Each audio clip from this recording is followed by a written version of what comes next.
तेरा वचन मेरे पाँवों के लिए दीपक है और मेरे मार्ग का उजियाला है।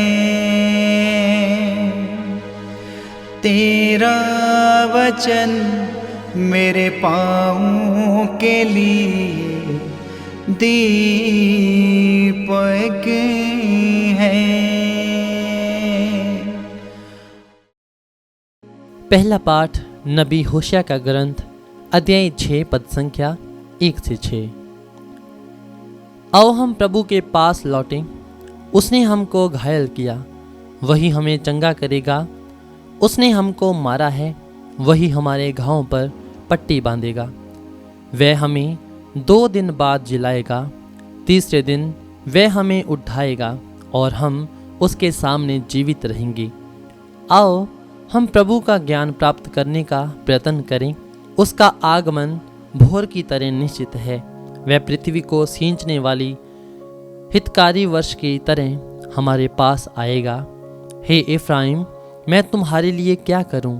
हे यूदा, मैं तुम्हारे लिए क्या करूं? तुम्हारा प्रेम ओस के समान जो शीघ्र ही लुप्त हो जाता है। इसलिए मैंने नबियों द्वारा तुम्हें घायल किया, अपने मुख के शब्दों द्वारा तुम्हें मारा है।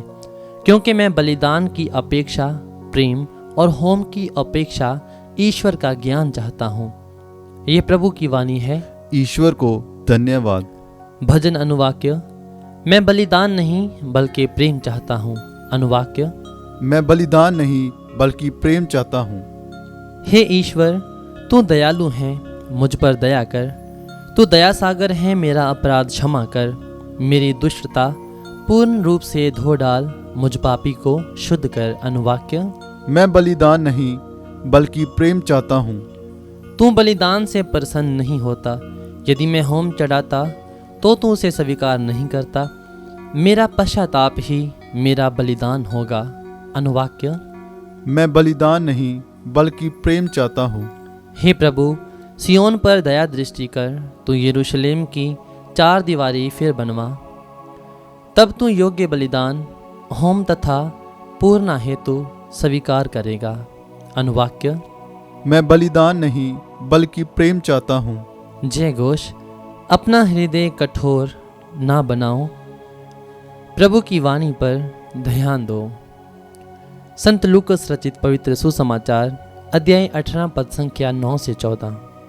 कुछ लोग बड़े आत्मविश्वास के साथ अपने ही धर्म मानते और दूसरों को तुच्छ समझते हैं। यीशु ने ऐसे लोगों के लिए ये दृष्टांत सुनाया। 2 मनुष्य प्रार्थना करने के लिए मंदिर गए, एक फरीसी और दूसरा नाकेदार। फरीसी तन कर खड़ा हो गया और मन ही मन इस प्रकार प्रार्थना करने लगा। हे ईश्वर, मैं तुझे धन्यवाद देता हूँ कि मैं दूसरे लोगों की तरह लोभी, अन्यायी व बेचारी नहीं हूँ, और ना इस नाकेदार की तरह ही।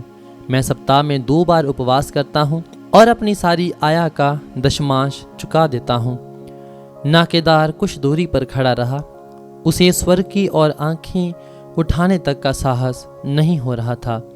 वह अपनी छाती पीट पीट कर ये कह रहा था, हे ईश्वर, मुझ पापी पर दया कर। मैं तुमसे कहता हूँ, वह नहीं बल्कि यही पाप मुक्त होकर अपने घर गया।